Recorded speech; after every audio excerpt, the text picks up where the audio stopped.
Olá amigo, olá amiga, bem-vindo ao canal Professor Rodrigo Batista. Aqui juntos, nós todos os dias estudamos a Palavra de Deus. E você está aqui me acompanhando no nosso curso bíblico falando sobre o Apocalipse, a revelação da esperança.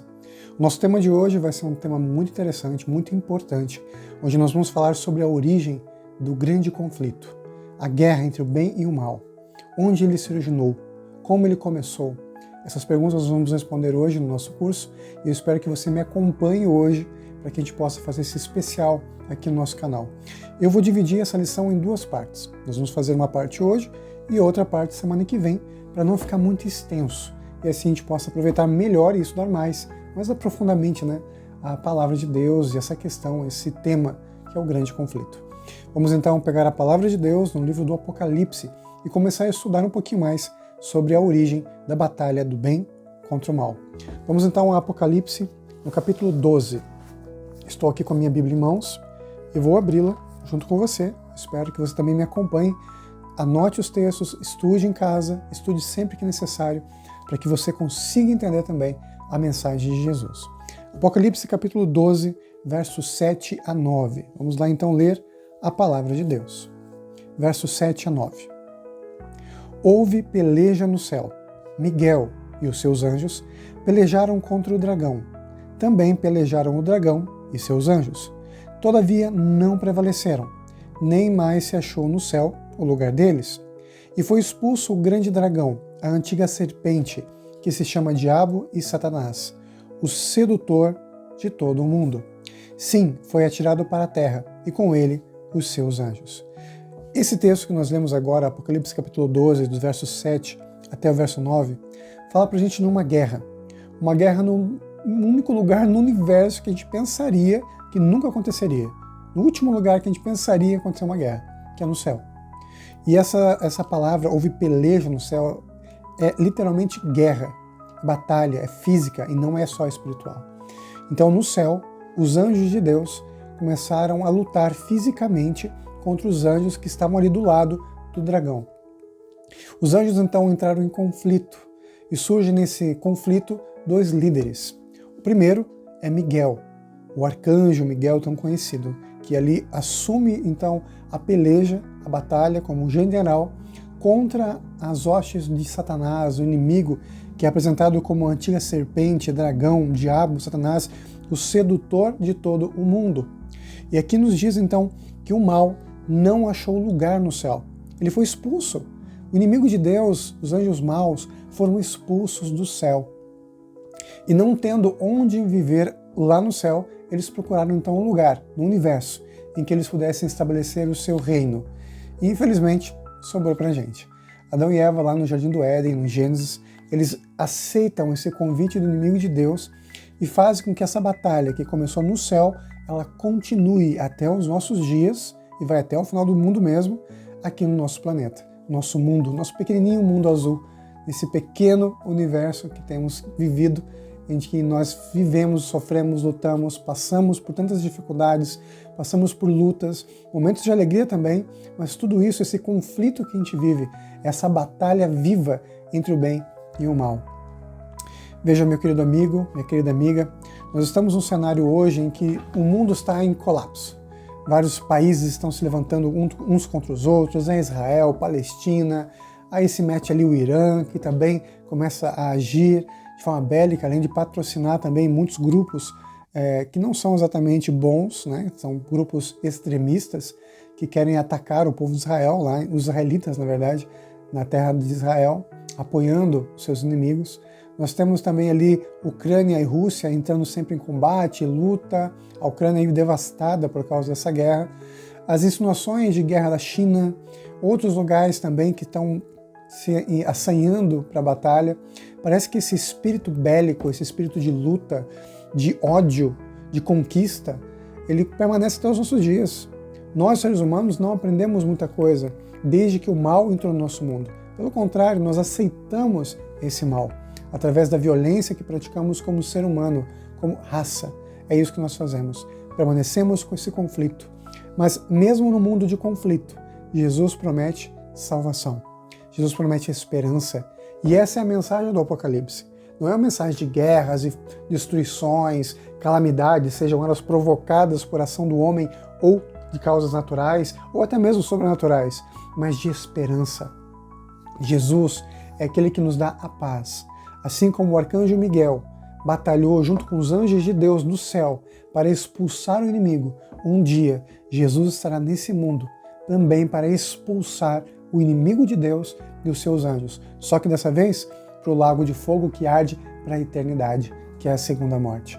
E a grande pergunta que a gente pode pensar agora é: o que você e eu queremos para as nossas vidas? De que lado nós queremos estar? Quando Jesus ele morre na cruz do Calvário, ele toma as chaves da vida e da morte. Ele se torna o grande vencedor nesse grande conflito contra as forças das trevas e nos dá a verdadeira esperança para que a gente possa vencer. Em Colossenses capítulo 2, verso 15, nos fala que Jesus, através da cruz, ele derrota as hostes do inimigo. O inimigo de Deus não tem mais poder nem autoridade. Hoje ele é o inimigo vencido e nós temos a vitória em Cristo Jesus. Só que basta que eu e você escolhamos essa vitória. A escolha é nossa. De que lado você quer estar? Do lado de Jesus ou do lado derrotado, que é o lado do inimigo de Deus? Vamos continuar lendo a palavra de Deus e permitindo que Jesus nos mostre um pouco mais das suas verdades. Vamos falar um pouquinho sobre a origem desse mal que aconteceu lá no coração de um anjo no céu. Em Apocalipse capítulo 12, versos 7 a 9, principalmente no verso 9, nos fala que esse inimigo de Deus, que é identificado como um grande dragão, né, ele também é chamado de antiga serpente. Essa antiga serpente é uma referência ao Gênesis, onde o inimigo de Deus, em Gênesis capítulo 1, versos 26 até o 31, ele entra na vida do ser humano, lá no Jardim do Éden, seduzindo Eva para que ela comesse do fruto e duvidasse de Deus, trazendo o conflito para a terra. Está em Gênesis capítulo 1, versos 26 até o verso 31, é onde o ser humano vende esse planeta e a nossa natureza para o inimigo de Deus. Nós somos seduzidos, por isso que ele é chamado de antiga serpente. Mas ele também é chamado de diabo, que é o nosso adversário, Satanás. O sedutor de todo mundo. Ó, mais uma vez, foi o que ele fez com Eva e continua fazendo com nossa raça até os nossos dias. E diz aqui que ele foi atirado para a terra, ele e os seus anjos. Então, temos uma hoste de inimigos extremamente poderosa, como se fossem deuses mesmo nesse mundo, contra a gente. Nós somos apenas mortais, seres humanos, frágeis, vendidos por pecado. Somente a graça de Cristo pode nos libertar e dar forças para enfrentar esse mal, para vencermos esse grande inimigo. Vamos falar um pouquinho mais sobre ele agora, desvendar um pouquinho o que a Bíblia nos ensina sobre esse inimigo que temos diante de nós. Esse que nos comprou nos seduzindo, mas é claro, pela graça de Deus temos Jesus que nos resgata na sua missão resgate, nos dando a vida através da cruz do Calvário. Nós não somos pertencentes ao inimigo de Deus. Apesar de Adão e Eva terem falhado, Jesus nos comprou com o seu sangue. Vamos a Ezequiel capítulo 28. Vamos à palavra de Deus, a Ezequiel capítulo 28, verso 14 e 15, onde diz assim: Tu eras querubim da guarda ungido, e te estabeleci. Permanecias no monte santo de Deus, no brilho das pedras andavas. Perfeito eras nos teus caminhos desde o dia em que foste criado, até que se achou iniquidade em ti. Então esse dragão, a antiga serpente, ele era um anjo de Deus, um querubim talvez, a primeira criatura a ser formada ou criada por Deus. Ele tinha uma autoridade muito grande. Eu sei que aqui no YouTube muitas pessoas começam a colocar alguns vídeos dando opiniões, e eu respeito todas elas. Mas alguns dizem que o inimigo não tinha uma grande patente no céu, que talvez ele estivesse abaixo. Meu amigo, minha amiga, o que a Bíblia apresenta é um líder, que é um querubim poderoso, um regente celestial, que agora usa tanto a música quanto suas habilidades para nos afastar de Deus. E ele conseguiu convencer 1/3 dos anjos de Deus. Você acha que é pouca coisa? Um único anjo conseguiu fazer tudo isso? É só um anjo simples comum? Não. Ele tinha uma autoridade muito grande no céu. Provavelmente a primeira criatura, talvez o maior dos querubins, o mais próximo do trono de Deus. O que nós sabemos é que ele foi perfeito em todos os caminhos, até que começou o mistério da iniquidade. Nós não sabemos por que ele escolheu o mal, mas sabemos que ser um ser livre, por ser um ser livre, ele tinha essa possibilidade. Assim como todos nós sempre vamos ter. A liberdade sempre vai existir. Tem que haver a liberdade. Para haver liberdade, tem que haver escolha. Aí ele escolheu o mal. E nós escolhemos o mal com ele. E agora precisamos escolher Jesus para termos vida. Assim somos livres em Cristo Jesus. Vamos então agora à palavra de Deus a Isaías no capítulo 14. Isaías, capítulo 14, versos 12 até o verso 14 também. Vamos lá então a Isaías, capítulo 14, versos 12 a 14. Diz assim: Como caíste do céu, ó estrela da manhã, filho da alva, como foste lançado por terra, tu que debilitavas as nações? Tu dizias no teu coração: Eu subirei ao céu, acima das estrelas de Deus exaltarei o meu trono, e no monte da congregação me assentarei, nas extremidades do norte. Subirei acima das mais altas nuvens e serei semelhante ao Altíssimo.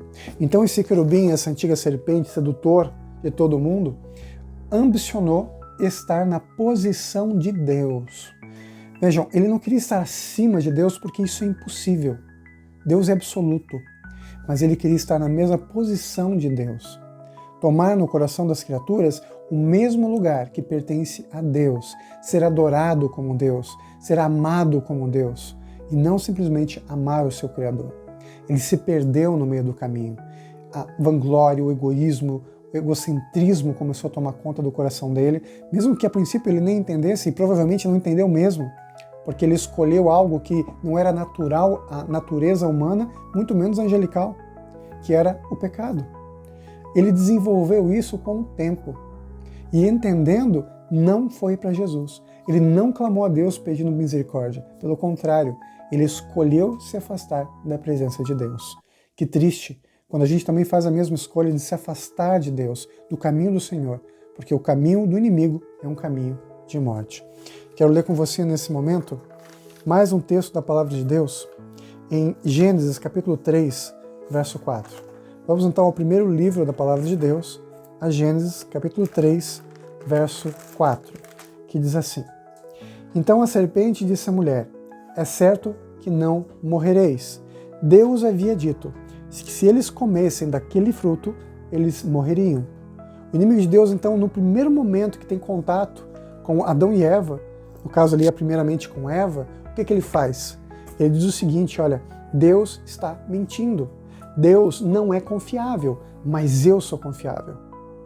Ele mostra isso através de uma médium, que é a serpente, que foi usada por ele. Vejam, o inimigo não se transformou numa serpente. Ele não é uma serpente, mas ele usou a serpente de médium para então usá-la e trazer através dela uma mentira contra o caráter de Deus, o que afastou o ser humano de Deus, a desconfiança do nosso Criador. O ser humano se perde em si mesmo, quando deveria buscar as forças em Deus. Hoje é muito fácil dizer quais seriam as possibilidades de Adão e Eva, por que eles poderiam dizer não, como eles poderiam ter lutado. Nós julgamos muito facilmente. A questão é o seguinte: eles eram pessoas que não tinham nada de errado. A natureza deles era perfeita, mas assim como Lúcifer escolheu no céu se perder, eles também escolheram. Eles se deixaram enganar pelo inimigo de Deus. Eles foram seduzidos pelo eu. Nós não podemos exatamente julgá-los, mas entender que eles foram enganados. Por que eu digo que a gente não pode simplesmente julgá-los, acusá-los de os grandes pecadores? Porque eu e você também somos pecadores. Eu e você temos uma natureza pecaminosa. E as pessoas pecam e erram e falham o tempo todo, e nós não temos o direito de apontar o dedo para elas. Cada pessoa tem que cuidar da sua própria vida, da sua própria experiência com Deus, e buscando Deus, encontrar a salvação. A mensagem do Apocalipse de hoje, que é a nossa lição, que eu vou dividir em duas, né? A nossa mensagem de hoje, falando dessa origem do pecado, nos fala que o inimigo de Deus, ele se afasta.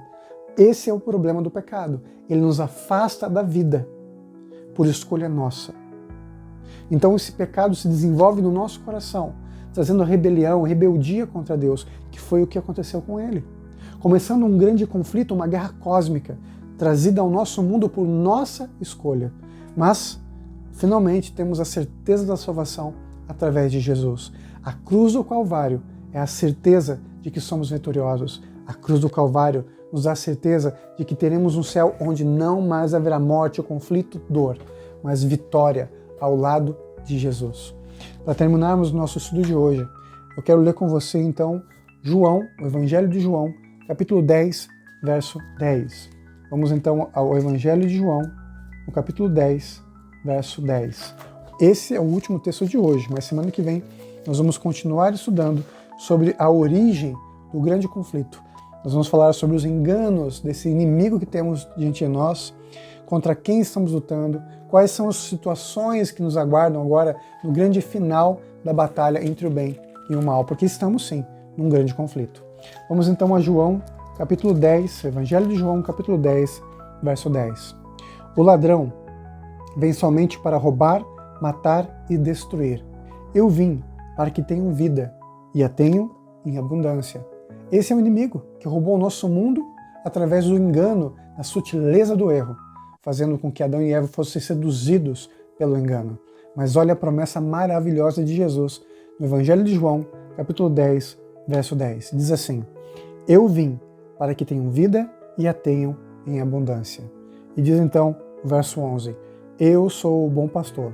O bom pastor dá a vida pelas ovelhas. Nós temos a vitória certa através de Cristo Jesus. Confie em Deus e nós teremos uma oportunidade, uma porta aberta no céu. E a escolha de entrarmos por essa porta, fugirmos desse grande conflito e temos a vitória final, está em Jesus Cristo, nosso Senhor. Vamos orar. Obrigado, Pai que estás nos céus, obrigado pelo estudo de hoje, pelo Apocalipse, pela revelação da esperança, que estamos num grande conflito, mas temos a salvação, temos a redenção, temos a vitória através de Jesus, nosso Senhor. Nos dê forças para continuarmos ao teu lado, em nome de Jesus. Amém. Como eu sempre digo aqui no canal, nunca se esqueça que nessa vida é você e Deus. Semana que vem, então, continuamos o estudo, onde nós vamos falar mais um pouquinho do grande conflito. Fique com Deus, fique em paz. Tchau, tchau.